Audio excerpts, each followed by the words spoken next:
5 mois après les dernières élections tenues en République démocratique du Congo, le pays peine à finaliser l'installation des différentes institutions. Qu'est-ce qui justifie cette situation?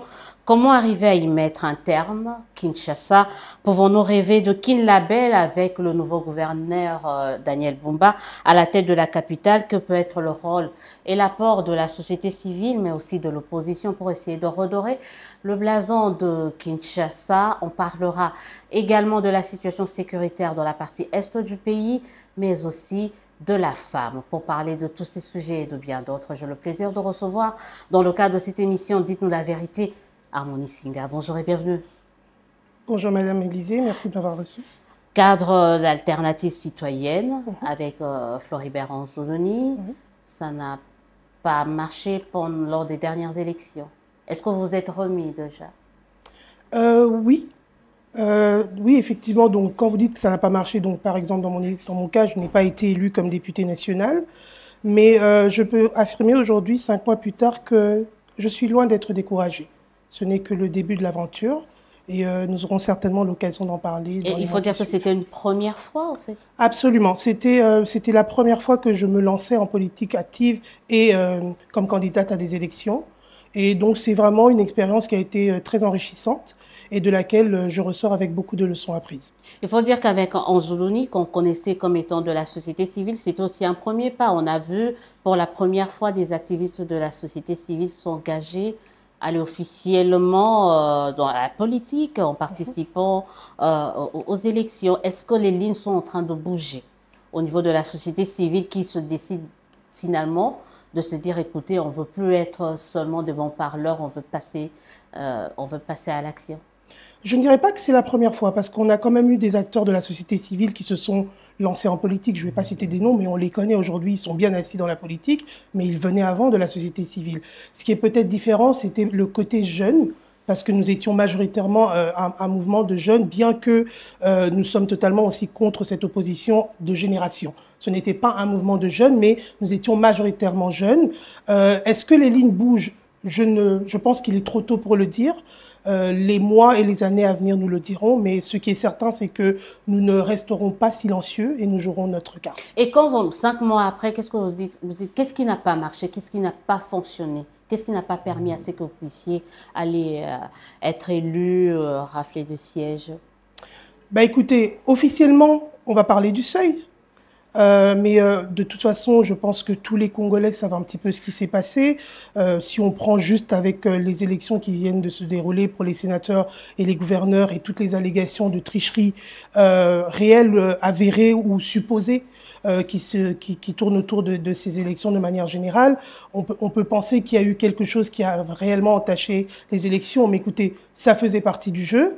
Je pense que maintenant, il faut se tourner vers l'avenir et le préparer pour éviter que l'on subisse ce genre de conséquences. Est-ce que ce n'était pas parce que l'alternative citoyenne qu'on ne connaissait pas dans la sphère politique, c'est un mouvement ou un parti, c'était un parti récent? Est-ce qu'il fallait peut-être pas vous donner un peu plus de temps pour essayer de vous lancer ou est-ce que ça n'a pas été fait dans la précipitation, vos différentes candidatures? Vous avez dit ça ou pas? Pas du tout. Je ne pense pas qu'il y ait une question de précipitation parce qu'en fait, ce qu'il faut savoir, c'est que lorsqu'on va aux élections, il y a la possibilité de convaincre. Et pour convaincre un électeur, ça ne prend pas toujours des dizaines d'années. On peut convaincre et toucher les cœurs avec un seul discours lorsqu'on arrive à convaincre les gens de la raison pour laquelle on se lance en politique. Et pour ça, nous étions préparés. Nous avons été à la rencontre des Congolais, nous leur avons parlé, nous les avons écoutés et on a joué notre carte. Le résultat n'a pas été celui escompté, mais de là à dire que c'était peut-être trop tôt, non. Je pense que c'était le bon moment et si c'était à refaire, je l'aurais fait de cette manière-là. 5 mois après, voilà, vous avez fait le bilan, tiré les leçons de ce qu'a été votre participation à ces élections, mais le pays, lui, peine à finaliser les institutions, en tout cas à part l'institution président de la République. D'autres institutions pataugent. Votre lecture par rapport à ce processus qui se tire en longueur et qui crée aussi une sorte d'instabilité ici au pays? Exactement. Au-delà de l'instabilité, il y a une espèce de lourdeur que nous constatons tous. Et en mon sens, cette lenteur et même ce chaos que je pourrais qualifier, elle est due à des bisbilles politiciennes. et à des égos démesurés. Je m'explique. Aujourd'hui, par exemple, hier, on a appris de la part du Sénat que pour des contraintes budgétaires, ils étaient dans l'incapacité d'identifier et d'enregistrer les nouveaux sénateurs. On parle ici de contraintes budgétaires du Sénat. Et moi, je me dis, dans le Congo, où on sait que, et j'en ai parlé dans une autre interview, où on entend des millions qui disparaissent de manière assez extraordinaire, peut-on réellement expliquer au peuple congolais qu'on ne peut pas installer les institutions parce qu'on manque d'argent? Pour un peuple qui constamment consent des sacrifices énormes, nous avons ceux qui disent nous représenter, qui nous disent clairement, patienter, qu'on trouve un peu d'argent pour se réunir et rendre les institutions légitimes. Pour moi, ça frôle l'insulte pour ce peuple-là. Donc, aujourd'hui, les choses n'avancent pas parce que il y a quoi? 500, 600 personnes, 500 à l'Assemblée nationale, 100 au Sénat. Disons, on va dire un gros max de 1000 personnes qui paralysent tout un pays parce qu'ils n'arrivent pas à se mettre d'accord sur qui ira à tel ministère, qui fera ceci ou cela. Est-ce que le problème, ce n'est pas aussi la Constitution de notre pays?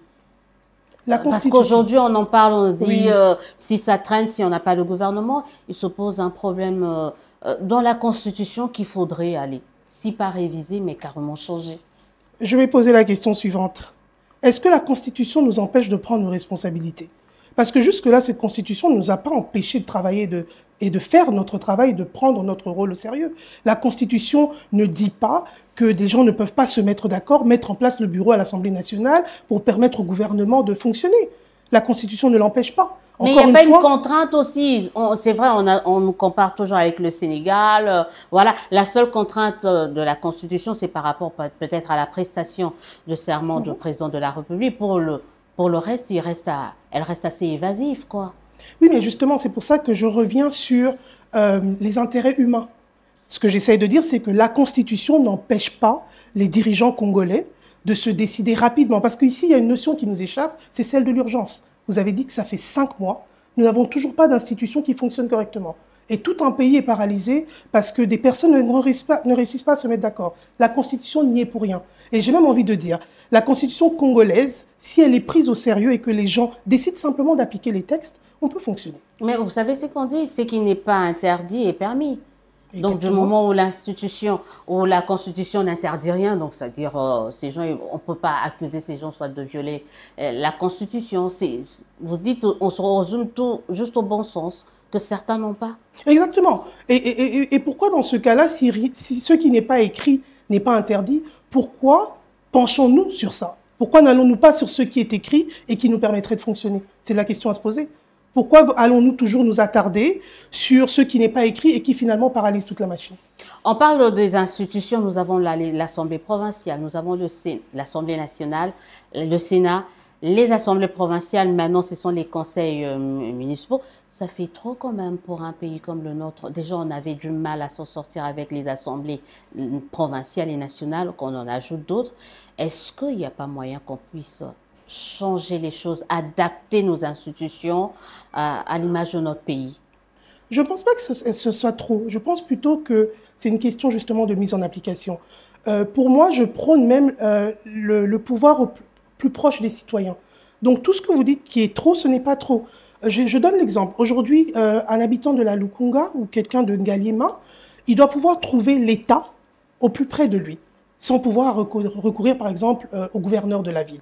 Donc en termes de nombre, je ne dirais pas qu'on a trop de gens. On n'a juste pas trouvé le moyen de faire fonctionner l'existant. Et donc ça fait qu'on tombe sur ce que j'appelle des échappatoires. Parce qu'on pourrait réduire le nombre aujourd'hui, mais si nous ne sommes pas sérieux dans la manière de travailler, les résultats ne seront pas là. Donc le nombre, pour moi, ne sera pas le problème. Revoyons le mode de fonctionnement. Comment on procède? Comment on revoit ce mode de fonctionnement? Mais déjà, en appliquant ce qui est écrit. Quel est le rôle des conseillers communaux? C'est écrit. Faisons respecter cela. Même si on va, par exemple, dans le cas de Kinshasa, on a des chefs de quartier. Donnons-leur le pouvoir de jouer leur rôle et de redonner confiance en l'État, parce que ça aussi, c'est un gros problème au niveau du Congo. Mais qui va donner, déjà que dans nos quartiers, on ne connaît même pas leur rôle? Comment on redonne ce pouvoir-là à ceux qui sont censés gérer la cité, en commençant par nos quartiers, nos rues et bien entendu le pays? Comment? Est-ce que je peux prendre l'exemple de Kinshasa? D'accord. Allons dans l'exemple de Kinshasa, où nous avons un gouverneur de la ville. Le gouverneur de la ville, aujourd'hui, il y a 24 bourgmestres. d'accord, pour les 24 communes. Je profite pour dire que j'ai un plan pour la ville de Kinshasa pour comment le diriger pour les 5 prochaines années. On pourra en discuter. Va en parler tout à l'heure. Et pourquoi je veux parler de cet exemple, c'est que avec les 24 bourgmestres, on est déjà en train de quelque part de donner le pouvoir du gouverneur à des bourgmestres. Et eux, à leur tour, on va aller vers les conseillers communaux, on va aller vers les chefs de quartier. Quand vous dites comment ça va fonctionner, mais moi je pense que c'est juste une question de décision politique et aussi de mettre en place des mécanismes de suivi. Donc ça ne va pas prendre un miracle. Moi je pense que ce qui ne fonctionne pas au Congo, c'est qu'on n'a pas voulu essayer ce qui relève du bon sens et des écrits. Vous parlez qu'on va donner le pouvoir, mais si on vous donne un pouvoir sans moyens, vous en sentez pas. Exactement. Et quand je parle du pouvoir... le pouvoir seul ne suffit pas. Non, mais quand je parle du pouvoir, pour moi, ça implique les moyens. Pourquoi? Pour moi, le pouvoir, ce n'est pas une question de titre. Parce qu'aujourd'hui, on peut le voir, on pourrait vous appeler Madame la directrice, mais si dans les faits, les personnes qui peuvent décider et influencer, c'est pas vous, mais vous n'avez pas réellement le pouvoir. Sur papier, vous l'avez, mais vous n'avez pas la possibilité d'influencer. Parce que pour moi, ici, ce qui est important, c'est d'influencer pour l'action et pour le changement. Le pouvoir, le moyen, mais on a tendance peut-être à oublier la capacité de créer les moyens. On n'en parle pas assez. On pense que les bourgmestres attendent que le gouverneur donne, les gouverneurs attendent que l'exécutif national donne, l'exécutif national attend que le président donne. En fait, c'est ça aussi le problème en République démocratique du Congo. Personne pour dire qu'on crée ça pour essayer d'avoir assez de moyens, essayer de développer notre contrée et notre cité.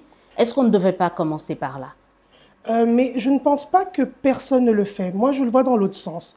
Donnons-nous à ceux qui ont cette créativité, la volonté, les capacités de faire et de changer les choses, le pouvoir pour le faire. Parce qu'aujourd'hui, si vous donnez le pouvoir à quelqu'un qui attend et n'est pas autonome, bien évidemment, il va attendre que les moyens et le pouvoir viennent d'en haut.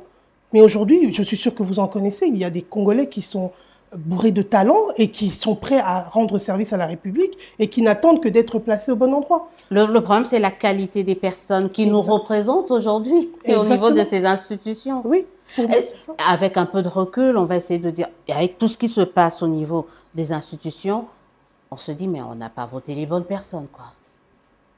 Est-ce que des Congolais, bon, vous étiez candidat, mais je me mets un peu à la place de ces citoyens qui nous suivent, je dis, mais ça y est, à 5 mois à peine, début de législature, avec tout ce qui se passe, est-ce qu'on n'a pas fait une erreur en envoyant ce qu'on a envoyé au niveau de l'Assemblée nationale ou du Sénat? Est-ce que ce sont les personnes que les Congolais ont envoyées? Ça reste la question à laquelle on devra répondre. Mais avançons, parce qu'il faut effectivement regarder vers l'avenir. On a souvent tendance à se plaindre justement de la classe politique. Et ce qu'on oublie, c'est que, et je le dis souvent, la classe politique émane de nous. Ce sont des citoyens qui, par un concours de circonstances, arrivent finalement au pouvoir. Donc si aujourd'hui on continue à se plaindre que ce n'est pas les bonnes personnes, moi je dis alors commençons déjà à préparer les dirigeants de demain. Ce sont des citoyens congolais. Sommes-nous de bons citoyens? Et donc ça demande toute une démarche et ça veut dire que pour préparer l'avenir, il faut commencer aujourd'hui.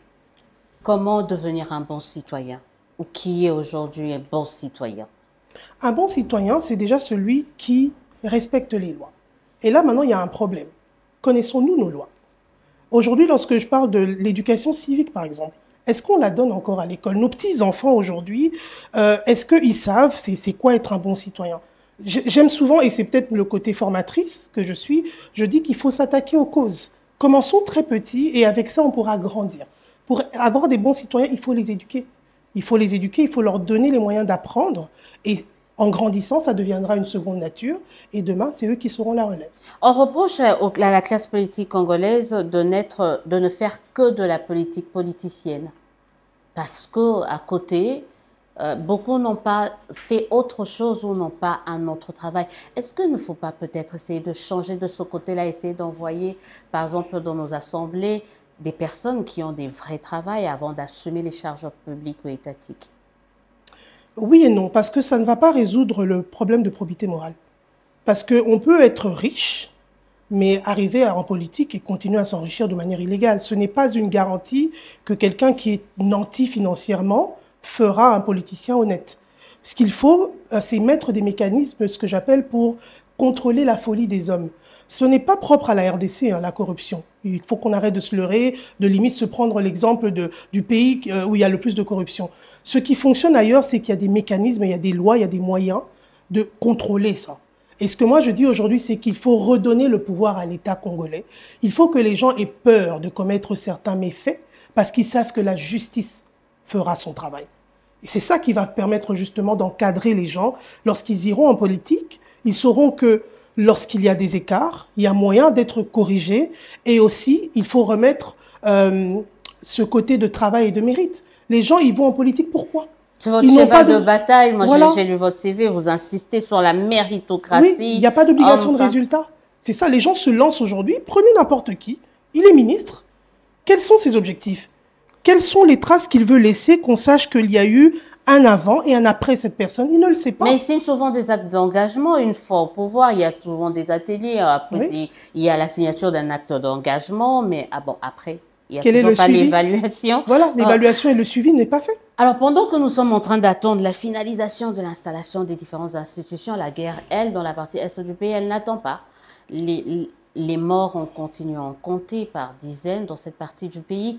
On se dit, mais comment on fait pour sortir de cette situation? 30 ans, c'est trop, des millions de morts. Comment on fait?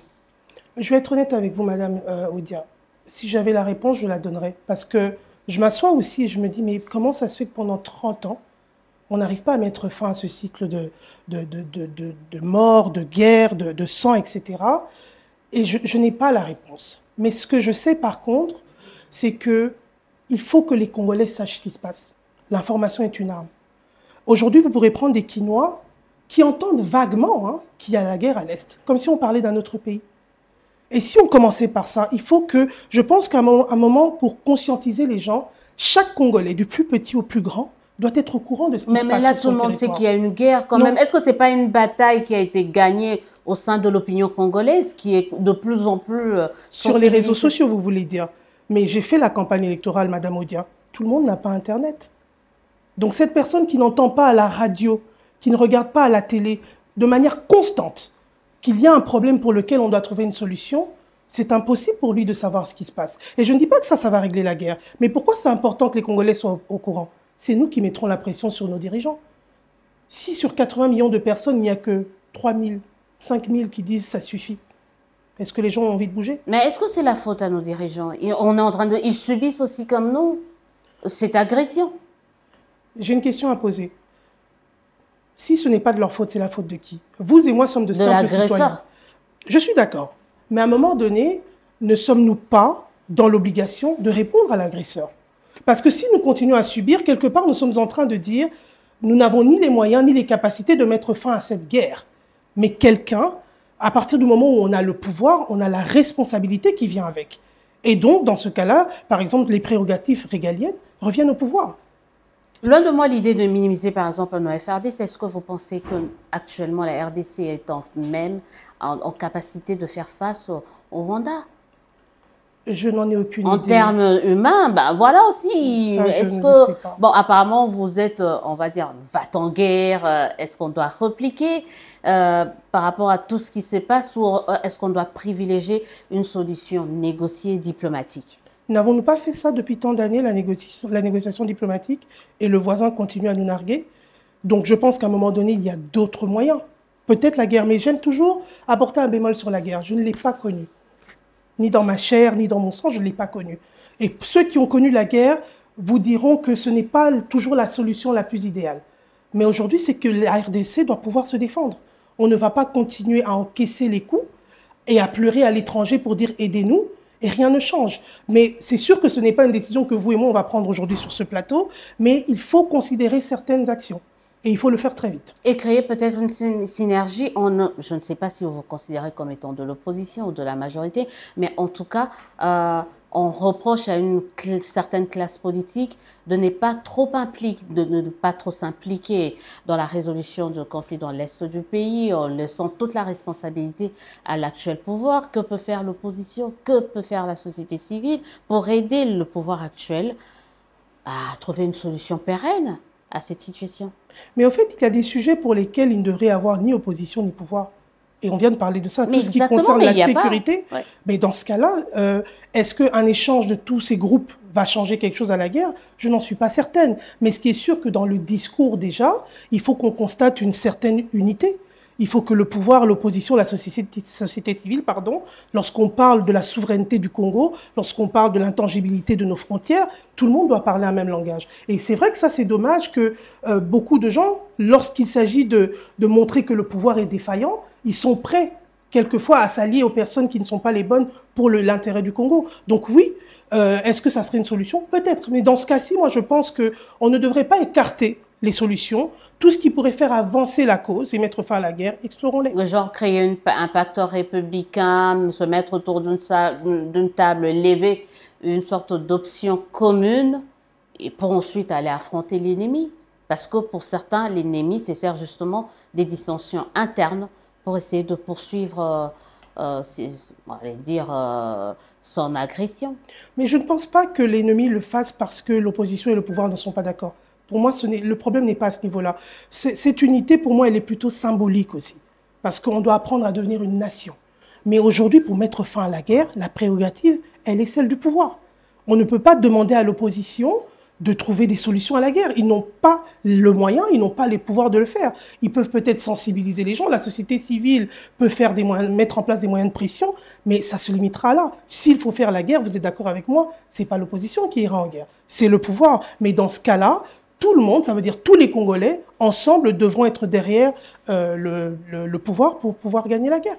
Être derrière le pouvoir pour pouvoir gagner la guerre, on va tout de suite commencer à parler de Kinshasa parce que c'est carrément quelque chose la ville qui vous est chère, que vous portez à cœur. Vous avez tout un projet. Déjà, on va commencer par votre idée, brièvement, peut-être vous le connaissez ou vous ne le connaissez pas, sur l'actuel gouverneur. Est-ce que vous inspire confiance, Daniel Bumba? Je ne connaissais pas et je ne le connais pas plus, le gouverneur Daniel Bumba. Inspirer confiance, j'ai appris avec le temps à ne pas juger les gens avant d'avoir vu les résultats. Parce qu'en ce moment-ci... vous avez écouté son programme? Je l'ai écouté, effectivement. Mais encore une fois, le problème du Congolais n'a jamais été ce qui est écrit. C'est la mise en application. Je le jugerai au moment des résultats. Pour l'instant, je lui souhaite bonne chance pour que la ville puisse se relever. Est-ce que vous pensez qu'il y a des similitudes entre son programme et le vôtre? Il y en a quelques-uns. Pourquoi? Parce que le programme relève beaucoup du bon sens. Toute personne qui habite à Kinshasa... C'est ce côté volontariste. Le programme, c'est ça. On promet tout et rien à la fois. Mais ce côté volontariste, c'est ça, en fait. Non, si je ne peux parler que du mien, il n'est pas volontariste. C'est vraiment le fruit d'une réelle étude, d'un travail d'équipe sur 2-3 ans, avec des spécialistes, des experts en tout ce qui est infrastructure, des ingénieurs, etc. Ce n'est pas quelque chose que nous avons pris à la légère. Et donc, ce qu'il faut aujourd'hui, c'est se donner les moyens de pouvoir réussir. Alors, les similitudes, déjà, qu'on parle, ce qui vous rassemble avec Daniel Bumba et ce qui vous différencie. On commence par ce qui vous rassemble au regard de son programme et du vôtre. Je vais prendre seulement ce qui nous rassemble. Je tiens à être positive. Je vais parler du point que j'ai vu que nous parlions tous, la mobilité. Il est d'accord avec moi qu'on a un gros problème de mobilité par rapport à Kinshasa. Mais là, tout le monde est d'accord avec vous. Oui, exactement. Mais donc, ce qu'il va falloir faire aujourd'hui, et là où lui et moi on se rejoint, c'est de quelle manière... Bon, non, pardon. Là où lui et moi on n'est pas d'accord, c'est que lui parle déjà de la nouvelle ville. D'accord? Donc, il faudra délocaliser, agrandir Kinshasa. Pour moi, c'est quelque chose qui peut venir très tard. Parce que ma philosophie est la suivante, exploitons l'existant avant de créer. En mon sens, Kinshasa ne fonctionne pas parce qu'on n'a pas vraiment essayé de faire fonctionner les choses. Avec les textes de loi, avec tout ce que nous avons aujourd'hui, même en termes de recettes, etc., Kinshasa peut déjà fonctionner. Donc, c'est possible. L'existant qui n'existe même plus. Kinshasa, regardez, vous circulez dans la ville. Kinshasa n'existe plus. Il n'existe plus parce Créer quelque chose sur base de ce qui ressemble à une sorte de cendre, sur le cendre de Kinshasa que vous avez connu il y a quelques années. Est-ce que ce ne serait pas mieux? Non, parce que, regardez, si on déplace le problème sans trouver les moyens de le résoudre, la nouvelle ville de Kinshasa ressemblera à celle-ci dans une vingtaine d'années. Ce qu'il faut savoir, c'est pourquoi Kinshasa est aujourd'hui. En 2024, pourquoi Kinshasa ressemble à ça? Attaquons-nous aux causes. Et le problème, c'est toujours un problème d'hommes. Kinshasa peut rayonner si aujourd'hui les gens se décident, et j'insiste sur ça, se décident à travailler, à mettre en place des mécanismes de suivi.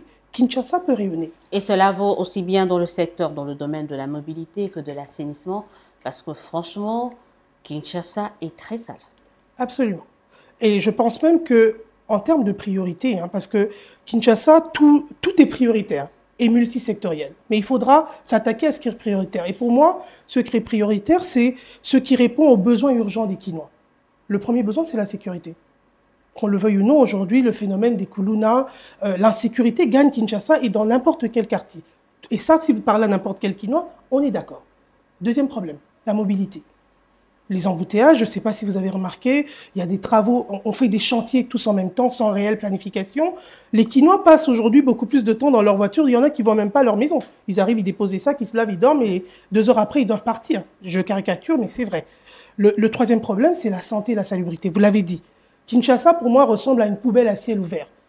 Et on se demande qui va se décider à un moment donné à prendre les décisions qu'il faut pour pouvoir gérer ça. Et par rapport à cette salubrité, qu'est-ce que vous avez proposé dans votre programme? Comment on endigue l'insalubrité? La salubrité, pour n'importe quel plan de Kinshasa, nous, il y a deux manières déjà de faire. Je veux partir de la base.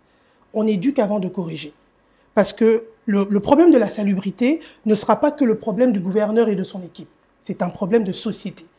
Donc, il faut éduquer les Kinois sur comment gérer leurs ordures ménagères. Mais pour le faire, il faut aussi mettre en place des mécanismes où le Kinois sait que si je dois jeter mes poubelles, je vais à tel endroit.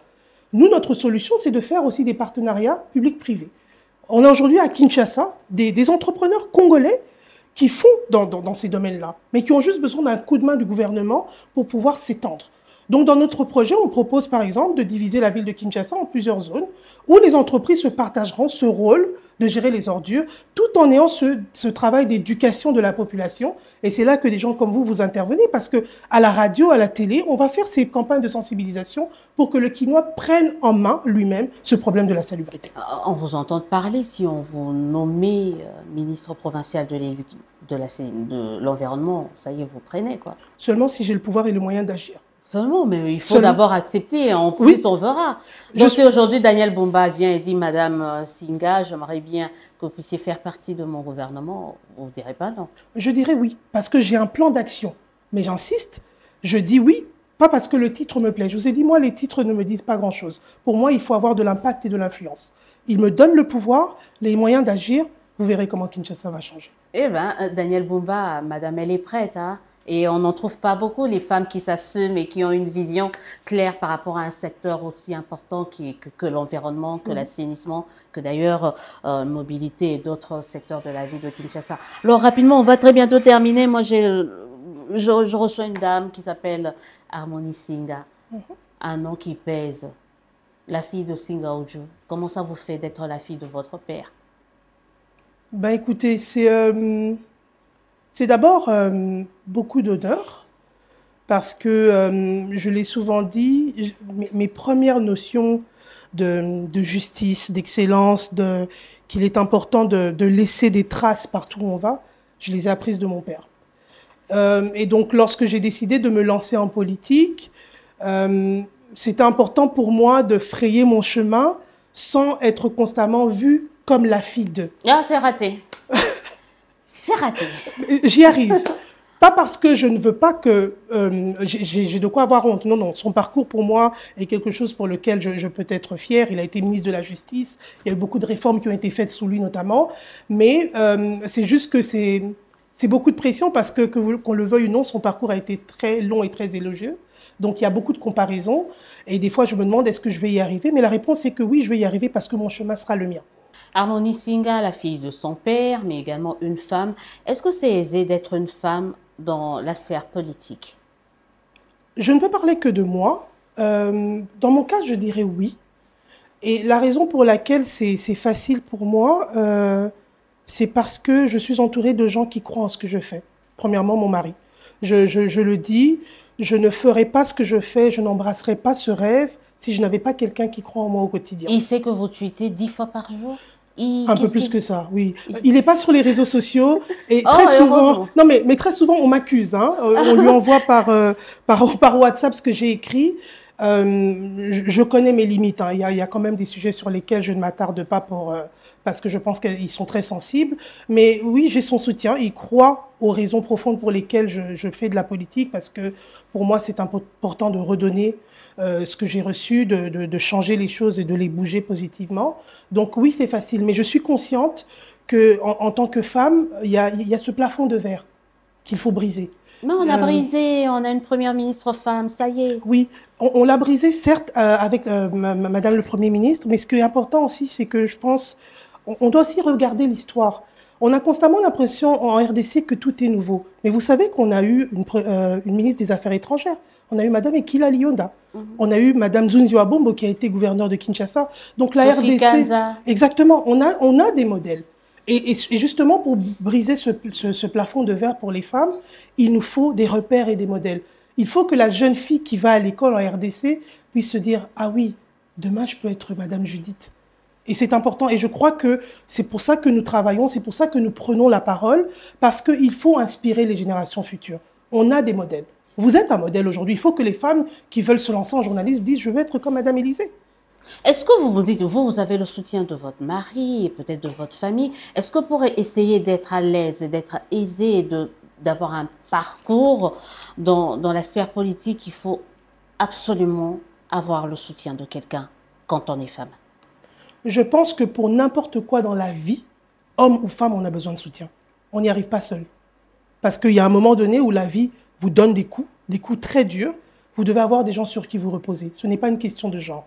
Et plus votre communauté, votre soutien est grand, plus vous pouvez tenir ferme face aux adversités. Parce que ce qu'on reproche à la femme, c'est d'être plus là pour recevoir, mais recevoir tous les gains, mais pas recevoir des coups.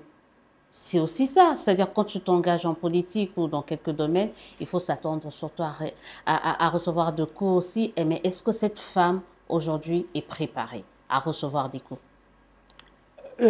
Ça me fait souvent rire lorsqu'on dit recevoir des coups parce que lorsqu'on parle de la Surtout femme... des coups bas. Oui, généralement, ça devient très pernicieux dans le cas de la femme. Mais moi, je dis ceci. Si vous dites que la femme doit recevoir des coups, êtes-vous prêt à ce qu'elle en donne? Parce que moi, si je donne des coups, je ne les donnerai pas en fonction de mon genre. Je donnerai pour me défendre. Et dans ce cas-là, ce n'est pas une question de femme. Et donc, est-ce que la société de l'autre côté est prête à voir des femmes qui savent revendiquer leurs droits, qui savent s'affirmer et qui savent parler devant une tonne d'hommes? À vous de le dire, est-ce que vous pensez la société est en train de changer et que la femme peut oser aujourd'hui donner des coups? En fait, la femme a juste à prendre sa place. Et je pense qu'aujourd'hui, ce qu'il nous faut justement, c'est de libérer l'espace pour que de plus en plus de femmes décomplexées puissent dire ce qu'elles ont à dire sur la société parce qu'elles nous concernent aussi. Pourquoi est-ce qu'on se met en arrière? Pourquoi est-ce qu'on attend qu'on décide pour nous, pour après aller se plaindre, revendiquer la parité, revendiquer la Ligue des jeunes, revendiquer le ministère de genre et famille? En fait, vous voyez un petit peu, c'est comme si nous-mêmes, quelque part, on se limite en se disant c'est ça la place d'une femme. Ben non, pourquoi on ne va pas plus loin? Pourquoi on ne va pas plus loin? Est-ce que vous arrivez, à votre avis, pourquoi on ne va pas plus loin? Pesanteur sociétale? Oui, et aussi, pour moi, c'est des manques de repères et de modèles. C'est pour ça que j'ai cité quelques modèles. C'est important parce que l'image compte. Si les gens voient que c'est possible, ils se lancent. C'est ça qui manque. Aujourd'hui, il faut qu'il y ait de plus en plus de femmes comme moi qui prennent la parole et qui montrent qu'on peut être une épouse, on peut être étudiante, on peut être célibataire. Ça n'a pas d'importance. Ce que j'ai dans ma tête, c'est ça que je fais valoir. Et ça ne m'empêche pas de garder ma place. Garder votre place en tant que femme. Vous l'avez dit tout au début de cette émission, vous étiez candidate lors des prochaines élections au niveau de la députation nationale. Il y a très peu de femmes représentées. C'est vrai qu'il y a un bon quand même, mais ça reste quand même faible représentativité de la femme. Qu'est-ce qui, à votre avis, justifie cela? Mais parce qu'on ne nous dit pas que c'est possible. J'ai demandé à certaines femmes et il y a cette crainte. Non pas parce qu'elles n'ont pas d'idée, mais parce qu'elles ne trouvent pas qu'elles ont de légitimité. Et c'est pour ça que moi, par exemple, je donne beaucoup de mentorat. Je fais du mentorat et pour moi, ce sont justement des moyens d'avoir de plus en plus de femmes dans l'espace public. C'est que vous leur montrez que c'est possible. Parce qu'il y a un réel potentiel qui a besoin d'être dégagé et d'être exploité pour le bien de la société. Mais déjà aussi, c'est parce que certains reprochent aux femmes de ne pas aimer la compétition. Le cas, par exemple, ils sont plus promptes dans tout ce qui est nomination que tout ce qui est compétition et s'engagent de moins en moins et ils attendent plutôt d'être servis que vraiment d'être au champ de bataille. Non, je ne pense pas. Honnêtement, je crois que c'est juste une question d'opportunité. Est-ce qu'on a réellement prouvé que lorsqu'une opportunité se présente, que de manière égale, avec les mêmes chances, c'est vraiment ça qui est important. Est-ce qu'on donne les mêmes chances aux hommes et aux femmes pour compétir à certaines choses? Ça, c'est la réponse à laquelle, la question à laquelle il faut répondre. Est-ce qu'on doit vraiment donner de la chance ou il faut arracher? Il faut batailler dur pour essayer de se frayer une place. En fait, quand je dis chance, je dis, effectivement, moi je suis pour ça. Hein. Je dis que je n'attends pas qu'on m'offre une chaise, j'emmènerai la mienne. Mais ce qui est important, c'est qu'il faut tenir compte du contexte de la société. On ne va pas non plus décréter à partir d'aujourd'hui que la femme congolaise, 50% partout. Il y a encore, comme j'ai parlé, de ce plafond de verre. Donc, s'il y a des gens pour qui il faut encore donner des chances, c'est pour ça qu'on parle des fois de discrimination positive. Si même dans des pays développés, ils l'ont mis en place, c'est parce que la société, de manière générale, a imposé un rôle à la femme. Et donc la RDC, avec tous nos défis au quotidien, si on veut que ça change, donnons-nous le temps et les moyens pour que les femmes prennent plus de place. Donner le temps et le moyen pour que les femmes prennent plus de place, on attend la publication du gouvernement. Autre chose qui traîne dans ce pays, ça fait des mois, des semaines quand même qu'on attend cette nomination. À votre avis, il faut qu'il y ait, comment vous voyez, comment vous pouvez suggérer la composition de ce gouvernement? Vous savez, en 2017, j'ai fait un tweet sur, pour moi, ce qui était un gouvernement idéal. Il n'y a pas plus de 25 ministères. Parce qu'au fait, si vous regardez bien en RDC, le nombre de ministères, au fait, c'est pour satisfaire les nombreux groupements politiques que nous avons. Ce n'est pas une question d'utilité. On est un pays vaste. Ça n'a rien à voir. On dit, énorme. Oui. On est un pays continent. Effectivement. Et pourtant, on a des pays comme les États-Unis et la Russie. Vous voyez que, en fait, la taille du pays n'est pas le critère pour déterminer la taille du gouvernement. Aujourd'hui, le Congo doit privilégier l'efficacité. Nous avons du temps à rattraper. Pardon, nous avons perdu trop de temps. Donc, on est en mode urgence, mais en même temps, il y a des basiques sur lesquels on ne doit pas lésiner. Donc, on est vraiment en train de jouer sur deux fronts. Et pour moi, aujourd'hui, il faut déjà réduire le nombre du gouvernement. Je sais que je rêve peut-être en couleur, parce qu'effectivement, il y a encore toutes les alliances, etc. Mais pour moi, 25 ministres, c'est assez. Combien de femmes? Combien de femmes? Celles qui voudront se présenter. Parce que, pourquoi je dis que je suis d'accord avec vous qu'il faut l'arracher? Je ne pense pas qu'on doit aller dire aux femmes, s'il vous plaît, venez. Vous savez que vous avez de quoi donner, c'est une question de compétence. Allez-y, proposez votre nom. Pourquoi est-ce qu'on doit dire... pour moi, on ne doit pas faire des faveurs aux femmes dans ce sens-là. Vous savez qu'il n'y a pas beaucoup d'autorités morales femmes, hein, surtout là, dans l'actuel pouvoir qui constitue l'Union sacrée. Les autorités morales femmes, on n'en connaît pas. Donc, du coup, est-ce que une femme d'elle-même peut se dire, oui, mettez mon nom, est-ce qu'elle sera entendue, est-ce qu'elle sera prise au sérieux, est-ce que sa démarche va être considérée? C'est aussi ça le problème. Mais dans ce cas-là, je compte sur le pouvoir discrétionnaire de Madame le Premier ministre. Elle est femme. Je pense qu'aujourd'hui, elle est consciente du poids qui repose sur ses épaules, d'être ce modèle du changement que nous voulons, notamment pour la place de la femme. Et c'est sûrement elle qui pourra... pousser les autorités morales à donner plus de noms de femmes compétentes. Harmonie Singa, comment vous voyez le pays dans les 5 prochaines années? D'abord le pays en général et ensuite on clôturera par la ville de Kinshasa. D'abord le pays, comment, je sais que vous n'êtes pas devin, mais comment vous imaginez le pays pendant les 5 prochaines années? Dans les 5 prochaines années, je vais donner 2 scénarios. Si rien n'est fait et que les choses continuent de cette manière, ça sera le chaos partout. Je ne me leurre même pas. Ça sera le chaos. Mais s'il y a un regain et que finalement on se rend compte qu'on doit travailler, parce qu'au fait, pourquoi je le dis? On a souvent l'impression que pour les maux du Congo, pour les résoudre, il faut un homme providentiel, il faut un miracle, il faut que les ancêtres... Enfin, il y a vraiment plein de choses qui sont dites. Et si on essayait ce qui fonctionne ailleurs, travailler avec sérieux? À partir du moment où on va se dire, on travaille avec sérieux, les gens sont suivis pour donner des résultats. Celui qui n'a pas de résultats est dehors. Il n'y a pas de complaisance. Ceux qui contreviennent à la loi sont punis. Il n'y a pas d'exception. Dans 5 ans, le Congo sera beau. La même réponse vaut-elle pour Kinshasa? Kinshasa sera encore plus belle. Parce qu'elle sera le miroir du Congo que l'on veut ailleurs. Travaillons. Travaillons, mais c'est parfait, c'est une bonne chute. Est-ce que vous avez un autre mot de la fin? Sinon, moi, la chute, je la trouve parfaite. Travaillons. Oui. Est-ce qu'on peut conclure sur ça? On peut conclure. Alors, travaillons.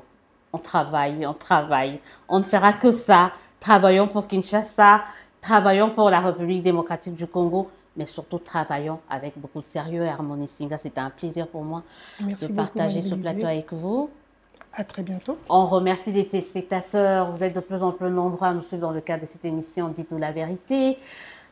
Écrivez-nous pour vos réactions et suggestions. On sera toujours là pour vous. En attendant, nous vous souhaitons de passer une excellente suite de programme et on se dit à très très bientôt.